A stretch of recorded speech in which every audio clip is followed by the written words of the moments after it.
Hi guys, welcome back. This is Garuda Stamba and we'll deal with designing a power screw, especially square thread in this tutorial. Okay, we use this power screw in many cases, especially in lifting weights. Okay, whether it is screw jack or it can be a gate of a dam where they use this. Okay, so when we know that this is a shaft. Okay, so there are two aspects in designing a square thread. One is you have to design the shaft diameter and its length considering its length, and then we have to design the threads. Okay, so first we will have to consider a few things like buckling load. Okay, so the core diameter of the screw shaft is always designed based on buckling load. Okay, once we have the screw core dia, then we go for designing the thread. Okay, that is very easy, and we have taken a factor of safety of 1.25 on the load that needs to be lifted using screw thread. Okay, and then using these parameters of the square thread we will be modeling the square. Okay, so let's not waste much time. Once we do it, you come to know everything. Okay, so what we will do is we'll start modeling it. We'll set it as screw thread, then we'll write it as screw, erase, then screw, crew, crew. Okay, then say okay, it's right. Then go here, pick model properties. We want this to be in millimeter kilogram seconds. Okay, then we need to use some parameters for it, guys. Okay, so what are the parameters? I'll just do it and we can discuss it at the end. Okay, so I will add these parameters here. We'll go to tools, parameters, say add. So screw core dia, I'll add this screw core dia. Then I will add this thread length. Okay, that is the length of the shaft that is threaded. Okay, then comes working load. What is the load that needs to be lifted using the screw? Okay, then working load. Then yield stress. What is the yield stress of the HYIELED? It's whatever the spelling. Okay, yield stress. So what happens now is type this one more, then what is the rate at which you want to lift the weight? Okay, so that is this, that will decide as the pitch. Then what is the speed at which your screw is rotating? Okay, now we will take it as 70 for a while, but later on we can do it. We will use it 1524, that is 5 feet. Working load is 21, yield stress is 21.245 mild steel. Okay, 21.24, it is kg per millimeter square. That's important. Okay, this is in mm, this is in mm. Then not working load, sorry, working load is 13 ton, that's in kg. Then yield stress is 21.24, that's in kg per mm square. I want to lift the weight at 600 mm per minute. Okay, then screw I want to maintain as 30 rpm, that is 30 rpm. So this is done. Now I will go and do the modeling of the basic core dia. Okay, because I need to create rest of the thing by using relations, so for that I need to have something as my model. Okay, so 1524, it's done. Now what I will do, I will create relations. Go to tools, relations. Okay, you just keep this like this for a while. The first thing first. Okay, so I want d1 to be equal to screw core dia. Okay, so that I can control the screw from my parameters, screw dia from my parameters, not from model. Screw core dia. Okay, this is thread length. Come here, click on this. This is THREAD thread length, that is from the parameter again. LENGTH. Make sure the spelling is same as that in the parameters. Okay, once this is done, okay, say okay, regenerate it. It will be done. Now we have to create a formula here. That formula comes from this buckling load. So we have to calculate buckling load. So for that we will create formulas. Okay, first is A. A is a constant. For mild steel it is 1 by 7500. Okay, then comes K. K is nothing but least radius of gyration, that is d1 by 4. Okay, d1 by 4. Then comes A. B, I will denote the cross sectional area of the core dia as B, that is pi by 4 d square.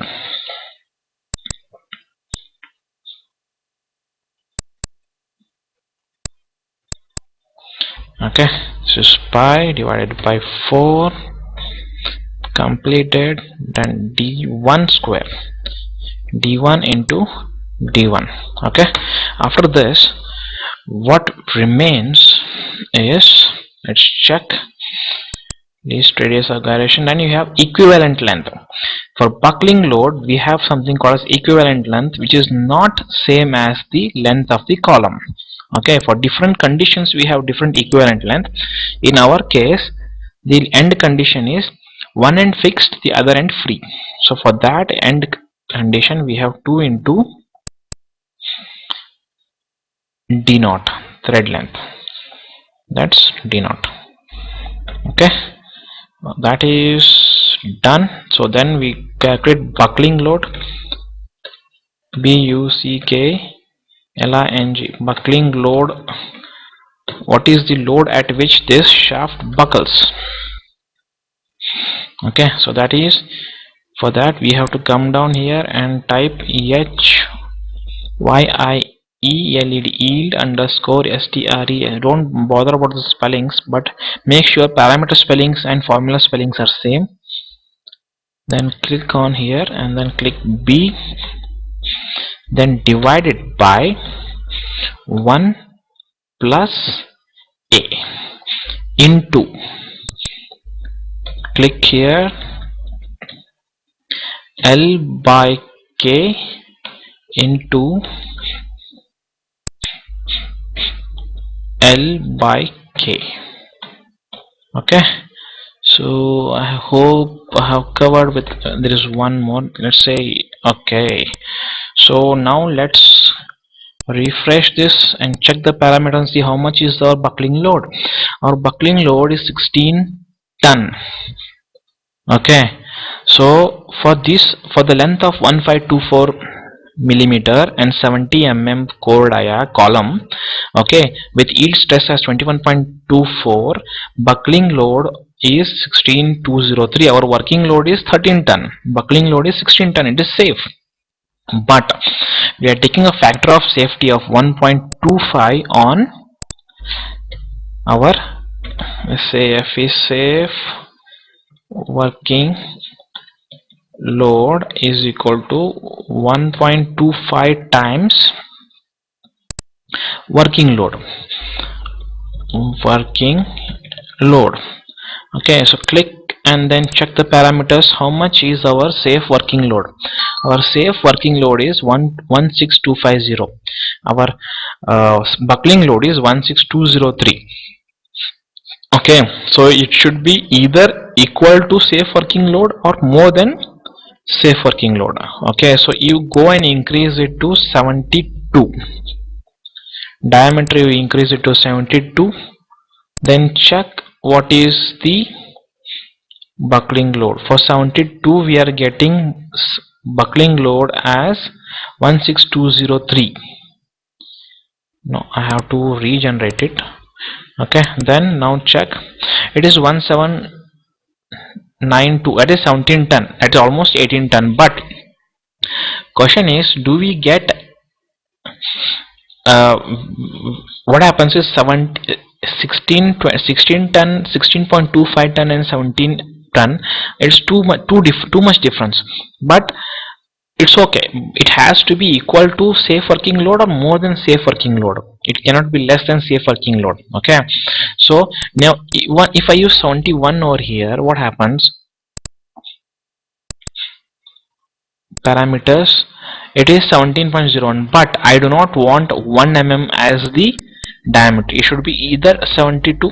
Keep it in even. Okay, this is done. Now my buckling load design is over. Based on buckling load, I have picked up 72 as the core dia for a column length of 1524 mm. Okay, now we will design outer dia, but for that we have to go for the next slide. Okay, now this is core dia. Now outer dia, what is outer dia? Outer dia is 0.5 times the pitch value. Now where is pitch? We have not yet calculated pitch. Okay, to calculate pitch we will use rate of climb, and here we have it. It is screw angular speed and rate of climb, that is rate of lift. Okay, so what we will do, pitch pitch is equal to lift rate divided by screw angular speed, SPED. By this I will get what is the pitch of the screw. Okay, calculate here. What I got here is 20. 20 is the pitch. That means for one rotation of the screw, okay, I get a lift of 20 mm. This is also in 20 mm. Okay, now I have pitch. Based on the pitch, this I got pitch. Now I will calculate H1. Okay, H1, we will see what is H1 later. Okay, now H1 is 0.5 times pitch. Okay, now regenerate it. I will go and create one more dia. Pick this one as my reference. Here it goes. Type it as 100 for a while. Now it won't be 100 exactly, it will be automatically calculated by relations. Pick this. Okay, now you have to go back to relations. Okay, then click on extrude 2. You have D4. D4 is the outer dia, which is equal to 2 times H1 plus inner dia, that is core dia, D1.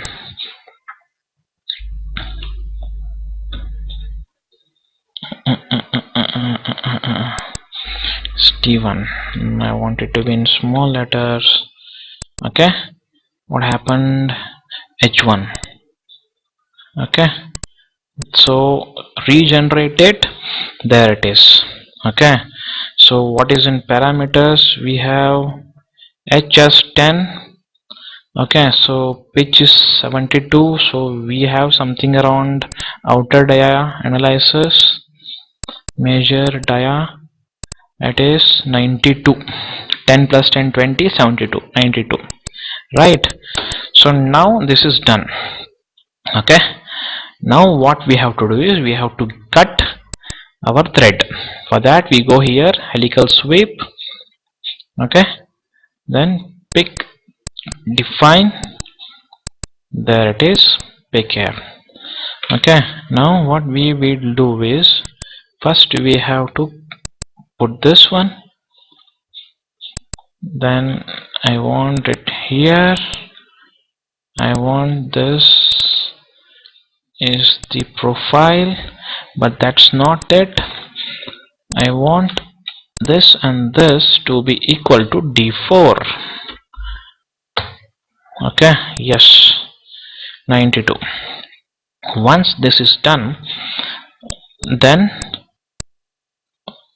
this is thread length, THREAD, thread length underscore LEN GTH into how much I will say 2. Add it, no problem, let it go up. Or we can go to tools, relations, and make this as 1.25. I don't want it so much, so it comes down to this much. Okay, save this. So here sweep profile is done. Once that is done, we go for thread cutting. Okay, so here pick this and just click here. You have to click this as 0.5 times the pitch. That's exactly what our slide says. This is 0.5 of pitch, this is 0.5 of pitch. Okay, this is 0.5. So relations come in handy a lot when you want to automate one thing that you are repeating using again and again. PITCH, use it as yes, not a problem. This is again 0.5 times PITCH. Yes. Okay, so that's our square thread profile. Okay, so click here and say removing the material. Now you got a profile which is not correct. Here the profile pitch is coming as 190, but our pitch is 20. So click yes, go to tools, relations. Okay, then I'll close this and repaint it. Go to relations, click on this, click this to say done. Here pitch is highlighted. Okay, so you have to click this pitch, click on pitch stuff. Okay, that pitch dimension, it is not getting picked. Okay,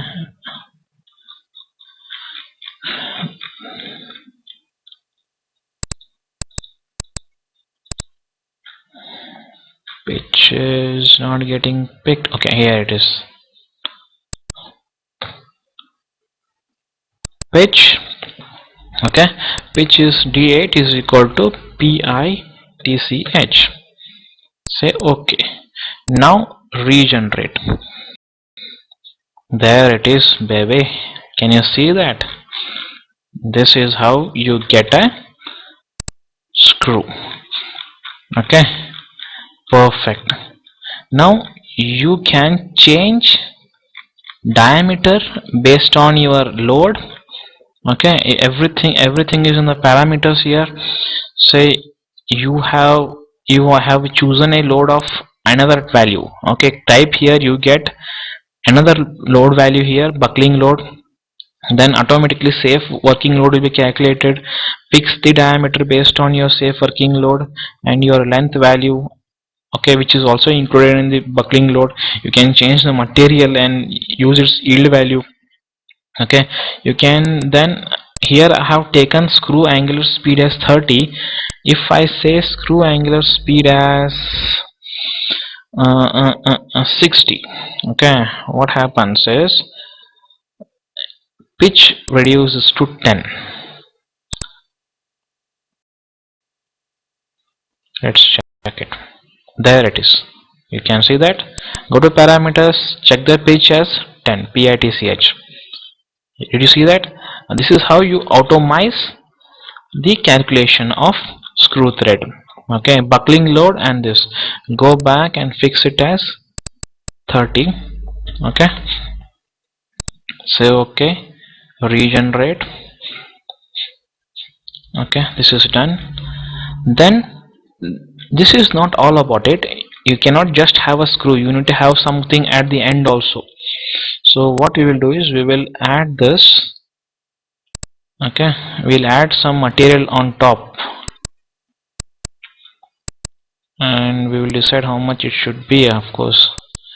Okay, it should be equal to diameter, core diameter, that is here 72. That again we'll have to add in the relations.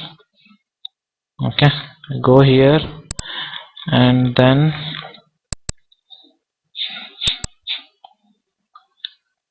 pick this.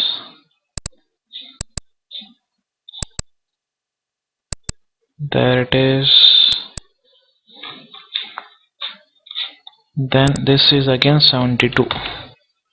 Okay, so now what we will do is we'll go back to relations, tools, relations, pick this one, type it as D3, D13, make this equal to D1, that is our screw diameter. Okay, then pick this D15, make it as equal to D1. So what happens is, as your core dia changes, we get those two extensions automatically updated. Okay, so that is how it is done. Now apply, just go here and hide all the layers. Okay, so our screw square thread is ready. View, go here, appearances, apply steel. There it is, beautifully ready, completely controlled by buckling load equation and parameters. Okay, next time you create this, okay, you can create chamfer over here, not a problem. Okay, you create this, and then once this is created, you can save as many files as you want, and you change your values and you get number of such things. However, this end conditions may be different for different users. You can delete it from the relations, you can delete it from the model tree and create your own. You don't have to delete this entire middle portion. Okay, that can be adjusted based on the parameters. Okay guys, in my next video we will design the nut for the power screw. Okay, don't forget to watch my next video. Okay, thank you guys, thank you very much.